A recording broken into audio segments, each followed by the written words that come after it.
Om Swastiastu. Baik, perkenalkan nama saya Kadek Nia Ciptasari dengan NIM akhir 1039. Di sini saya akan membahas mengenai latihan soal pada bab 2. Untuk soal pertama, pada tanggal 1 Januari 2001, PT Gazebo membeli seluruh saham beredar Westlife Company yang berlokasi di Amerika Serikat seharga 5,5 miliar. Pada tanggal 1 Januari 2001, kurs langsung untuk dolar Amerika Serikat adalah Rp17.000. Nilai buku Westlife Company adalah $180.000 dan nilai wajar aset tetap terhadap nilai bukunya akan dialokasikan ke paten dan diamortisasi selama 10 tahun. Selama tahun 2001, Westlife Company memperoleh laba sebesar $55.000 dan mengumumkan pembayaran dividen sebesar $9.500. Dividen diumumkan dan dibayarkan dalam dolar Amerika Serikat pada saat kurs Rp9.650. Pada tanggal 31 Desember 2001, PT Gazebo menahan mata uang Amerika Serikat yang diterimanya dari dividen. Dan tanggal 31 Desember 2001, kurs langsung adalah Rp19.700. Kurs rata-rata selama 2001 adalah $1 sama dengan 9.750. Manajemen telah memutuskan bahwa dolar Amerika Serikat adalah mata uang fungsional dari Westlife Company. Diminta buatlah schedule yang menunjukkan alokasi diferensial dan amortisasi untuk 2001. Schedule tersebut harus disajikan dalam dolar Amerika Serikat dan rupiah. Jurnal untuk alokasi diferensial yaitu saham biasa nilai buku senilai 3,6 miliar rupiah dan diferensial yaitu 2,440 juta terhadap investasi pada saham Westlife Company yaitu 5,5 miliar. Saham biasa didapat dari $1.800.000 dikalikan dengan kurs langsung yaitu 17.000 sehingga mendapatkan saham biasa yaitu 3.060 juta. Kemudian pada laporan laba rugi diferensial awal tahun yaitu $143.529,41 dan kurs transaksinya adalah 17.000 sehingga mendapatkan 2.440 juta rupiah. Amortisasi periode berjalan yaitu 143.529,41 dibagi dengan 10 tahun yaitu tahun amortisasinya sehingga mendapat $14.352,94. Kurs translasinya adalah 9.750 sehingga menghasilkan 139.141.176,47 sehingga sisa saldonya menjadi $129.176,47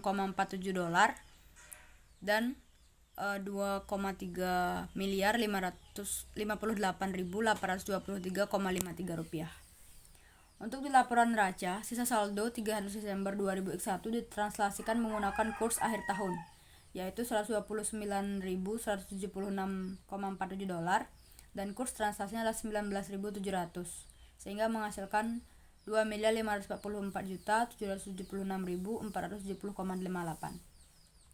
Selisih dimasukkan dalam pendapatan komprehensif lainnya, selisih ditranslasi yaitu 244.4juta.746.47,05. Kemudian yang kedua, PT Gazebo menggunakan metode ekuitas dasar untuk mencatat investasinya. Buatlah ayat jurnal yang akan dicatat PT Gazebo di tahun 2001 untuk investasinya di Westlife Company untuk pos-pos berikut. Yang pertama adalah pembelian investasi pada Westlife Company. Jurnalnya itu investasi pada saham Westlife Company pada kas yaitu 5,5 miliar. Kemudian yang kedua, akrual ekuitas untuk bagian PT Gazebo atas laba Westlife Company. Jurnalnya investasi pada saham Westlife Company terhadap pendapatan dari anak perusahaan senilai Rp536.250.000. Itu didapat dari laba bersihnya $55.000 dikalikan dengan kurs yaitu 9.750. Kemudian yang ketiga, pengakuan dividen diumumkan dan dibayar oleh Westlife Company. Jurnalnya itu kas terhadap investasi pada saham Westlife Company yaitu Rp186.675.000. Didapat dari penerimaan dividen yaitu $9.500 dikali dengan Rp19.650. Kemudian yang keempat adalah amortisasi diferensial. Jurnalnya itu pendapatan dari anak perusahaan terhadap investasi pada saham Westlife Company senilai Rp139.941.176,505. Didapat dari $1.352,94 dikalikan dengan kurs yaitu Rp9.750. Jurnal yang kelima yaitu pengakuan selisih transaksi dari diferensial, yaitu pendapatan komprehensif lainnya selisih transaksi terhadap investasi pada saham Westlife Company yaitu Rp244.717.647,05. Kemudian yang C, buatlah schedule yang menunjukkan pembuktian selisih transaksi untuk Westlife Company yang timbul dari transaksi akun-akun anak perusahaan dolar Amerika Serikat ke dalam rupiah. Kemudian buatlah ayat jurnal yang dicatat P3 Gazebo untuk mencatat bagiannya dari selisih transaksi akun-akun perusahaan serta jurnal penutup selisih transaksi. Untuk aset bersih awal tahun yaitu $180.000 Amerika Serikat dan kurs transaksinya adalah Rp17.000 sehingga menghasilkan Rp3.060.000.000. Penyesuaian untuk perubahan dalam posisi aset bersih selama tahun berjalan yaitu laba bersih tahun berjalan senilai $55.000 Amerika Serikat dan kurs transaksinya adalah Rp9.750 sehingga menghasilkan Rp536.250.000. Untuk dividen dibayarkan yaitu $9.500 Amerika Serikat dan kurs transaksinya yaitu Rp19.650 sehingga menghasilkan Rp186.675. Kemudian dijumlahkan menghasilkan Rp3.409.575.000. Untuk aset bersih ditransaksikan menggunakan kurs selama tahun berjalan dan kurs akhir tahun yaitu $225.500 dikalikan dengan kurs transaksi yaitu 19.700 senilai Rp4.442.350.000. Kemudian perubahan dalam pendapatan komprehensif lainnya yaitu selisih transaksi selama tahun berjalan atau penurunan bersih didapat Rp1.322.775.000. Kemudian untuk akumulasi pendapatan komprehensif lainnya selisih transaksi pada 1 Januari tidak ada, dan kemudian akumulasi pendapatan komprehensif lainnya selisih transaksi pada 3 Desember 2001 yaitu Rp1.032.775.000. Ayat jurnal untuk mencetak bagian induk perusahaan atas perubahan dalam selisih transaksi dari transaksi akun-akun perusahaan yaitu investasi pada saham Westlife Company terhadap pendapatan komprehensif lainnya selisih transaksi senilai Rp1.032.775.000. Untuk ayat jurnal penutup pendapatan komprehensif lainnya dalam selisih transaksi dari investasi pada anak perusahaan, jurnalnya yaitu pendapatan komprehensif lainnya selisih transaksi terhadap akumulasi pendapatan komprehensif lainnya selisih transaksi yaitu Rp788.057.352,95 didapat dari hasil pengurangan Rp1.032.775 dikurang dengan Rp244.717.647,05. Kemudian yang dibuatlah ayat jurnal yang catat P3 Gazebo untuk mengukur kembali akun unit mata uang asing $9.500. Ayat jurnal untuk menilai kembali akun unit mata uang asing dari jumlah awal yaitu unit mata uang asing terhadap penjualan senilai $10.980,88. Kemudian ayat jurnal untuk menyesuaikan unit mata uang asing rupiah ke kurs sekarang yaitu 9.700. Jurnalnya unit mata uang asing terhadap keuntungan mata uang asing yaitu $1.555.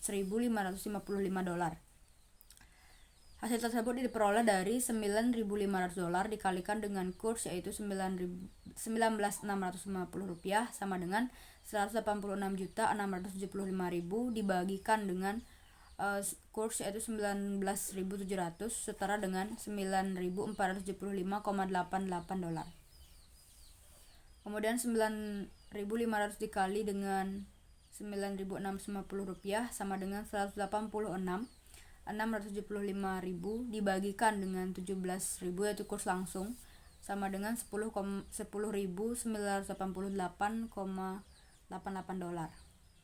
sehingga akan menghasilkan $1.555 yaitu selisih untung.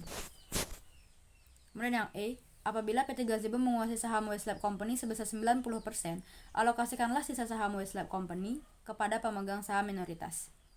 Untuk saham biasa itu sudah didapatkan di atas yaitu Rp3.060.000.000 kemudian dikalikan dengan 10% karena kepemilikan minoritasnya yaitu mendapat Rp306 juta.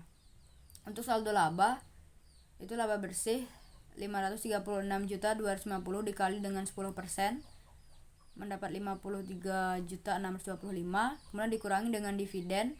Dividennya adalah 18.667.500. Kemudian ditotalkan menjadi 340.957.500 rupiah.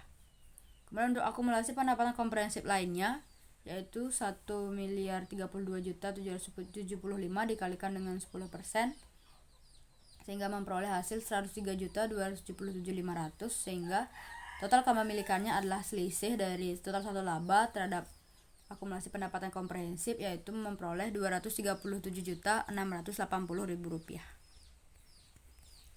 Kemudian untuk soal nomor 2, yaitu pada tanggal 1 Agustus 2001 PT ABC membuat kontrak dengan German Industry untuk membeli barang yang dipesan khusus. Pembuatan dan pengiriman barang tersebut akan memerlukan waktu 60 hari. Harga kontrak adalah 8 juta euro yang akan dibayar pada tanggal 1 April 2002. Pada tanggal 1 Agustus 2001, PT ABC melakukan lindung nilai atas komitmen mata uang asing dengan kontrak masa depan dengan menerima 8 juta euro dalam 240 hari. Pada kurs masa depan untuk kontrak masa depan yaitu 240 hari adalah Rp5.950 untuk 1 euronya. Tujuan dari kontrak masa depan 240 hari ini ada dua, yaitu pertama, untuk 60 hari dari tanggal 1 Agustus 2001 sampai 1 Oktober, kontrak masa depan untuk lindung nilai mata uang asing yang dapat diidentifikasi. Nah, untuk periode 180 hari dari tanggal 1 Oktober sampai 1 April 2002, kontrak masa depan adalah untuk lindung nilai atas posisi kewajiban bersih yang terkena eksposur dalam mata uang asing. Kurs yang relevan pada saat itu adalah dari tanggal 1 Agustus 2001, kurs tunainya Rp2.500, sedangkan kurs masa depan adalah Rp5.950.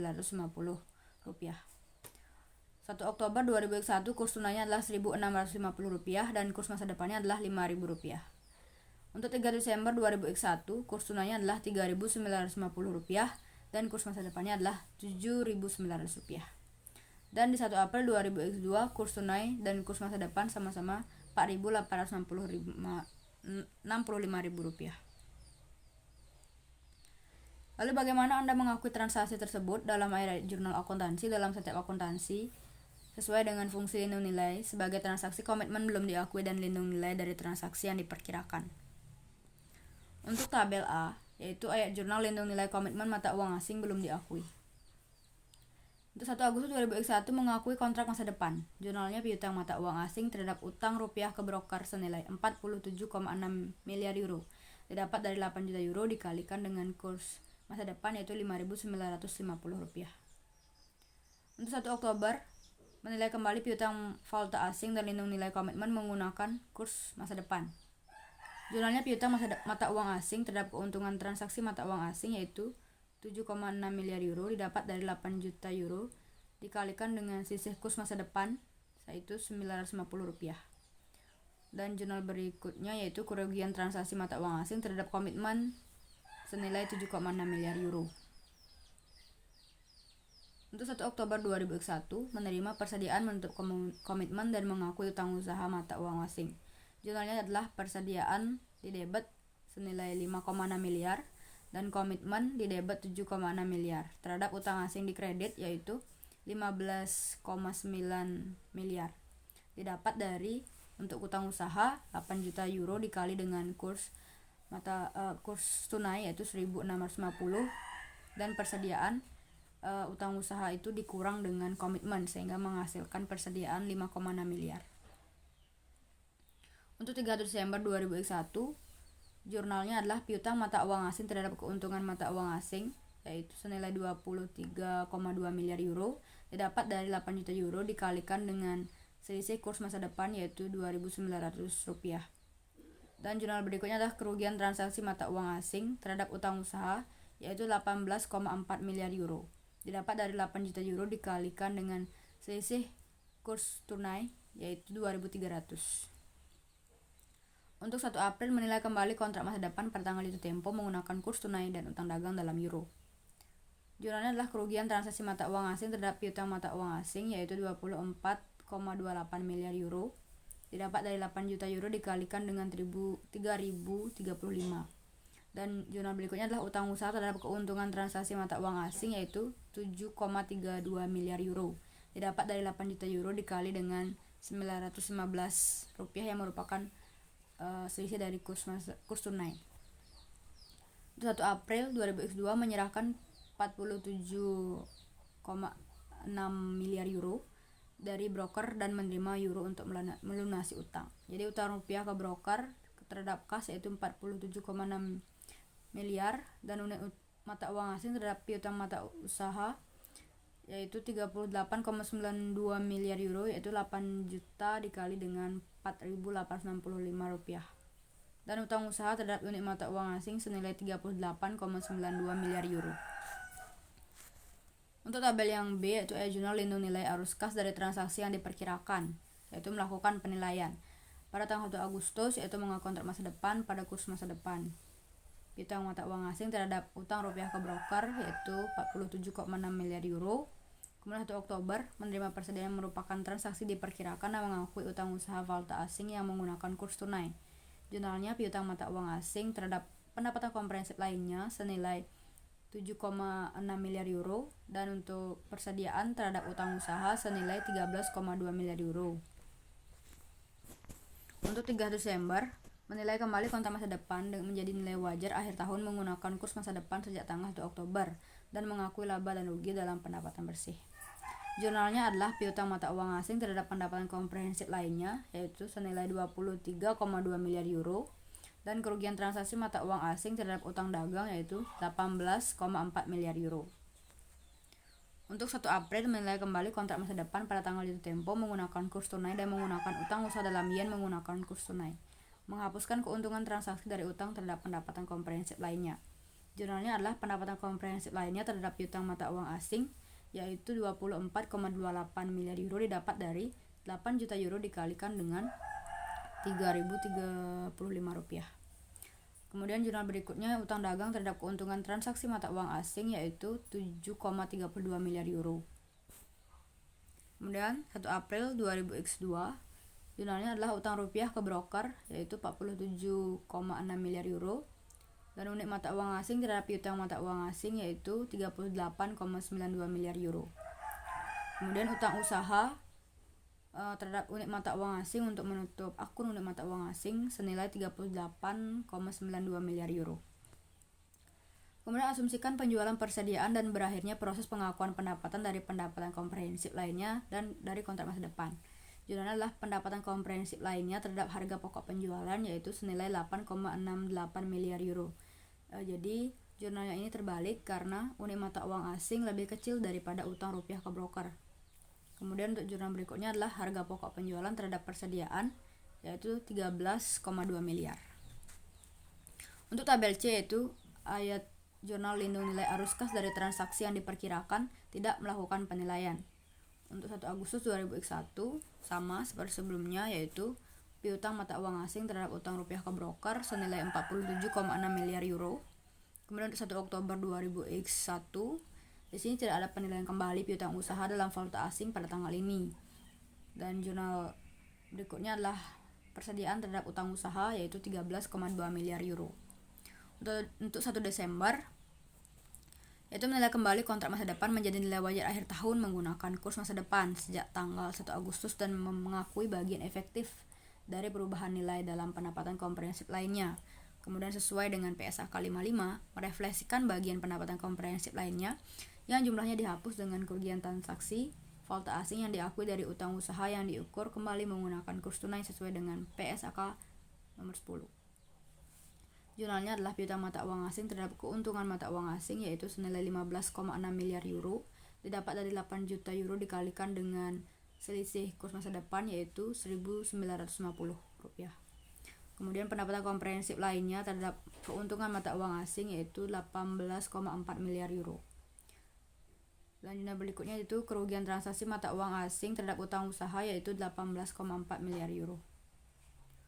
Untuk 1 April yaitu kerugian transaksi mata uang asing terhadap piutang mata asing yaitu 24,28 miliar euro dan utang dagang terhadap keuntungan transaksi mata uang asing senilai 7,32 miliar euro didapat dari 8 juta euro dikalikan dengan selisih kurs tunai yaitu 915. Kemudian 1 April 2002 menyerahkan 47,6 miliar euro dari broker dan menerima euro. Euro-nya adalah utang rupiah ke broker terhadap kas 47,6 miliar euro. Kemudian unit mata uang asing terhadap piutang mata uang asing yaitu 38,92 miliar euro, dan utang usaha terhadap unit mata uang asing yaitu 38,92 miliar euro. Kemudian asumsikan penjualan persediaan dan berakhirnya proses pengakuan pendapatan dari pendapatan komprehensif lainnya dari kontrak masa depan. Pendapatan komprehensif lainnya terhadap harga pokok penjualan yaitu 8 miliar 680 juta. Kemudian harga pokok penjualan yaitu 13,2 miliar terhadap persediaan 13,2 miliar pula. Baik, untuk soal yang terakhir yaitu PT Nigaria mempunyai anak perusahaan di luar negeri di daerah pedesaan Swiss. Anak perusahaan ini mempekerjakan hampir semua pegawainya dari Prancis dan mempunyai sebagian besar penjualan ke perusahaan Prancis. Mayoritas transaksi tunai dilakukan dalam euro Eropa. Tetapi perusahaan itu diwajibkan untuk membayar pajak bangunan lokal dan pajak penjualan dalam franc Swiss dan untuk memberikan laporan keuangan tahunan ke pemerintah Swiss. Diminta yang A, mata uang pelaporan entitas luar negeri yang digunakan untuk pembukuan dan pencatatannya adalah mata uang lokal, di mana mata uang negara tersebut berafiliasi. Dalam hal ini mata uang negara Swiss adalah franc Swiss. Kemudian untuk mata uang fungsional entitas asing yaitu mata uang negara ketiga atau bukan mata uang lokal ataupun rupiah. Dalam hal ini atau dalam kasus ini adalah mata uang fungsionalnya adalah euro Eropa. Dan yang terakhir yaitu proses yang digunakan untuk menyatakan kembali laporan keuangan entitas luar negeri menjadi mata uang pelaporan induk perusahaan yang berlokasi di Indonesia, yaitu dapat dilakukan dengan dua cara. Pertama, pengukuran kembali yaitu dari mata uang lokal ke mata uang fungsional, dan yang kedua adalah proses translasi yaitu dari mata uang fungsional ke rupiah. Baik, sekian pembahasan yang dapat saya lakukan. Terima kasih. Om Santi.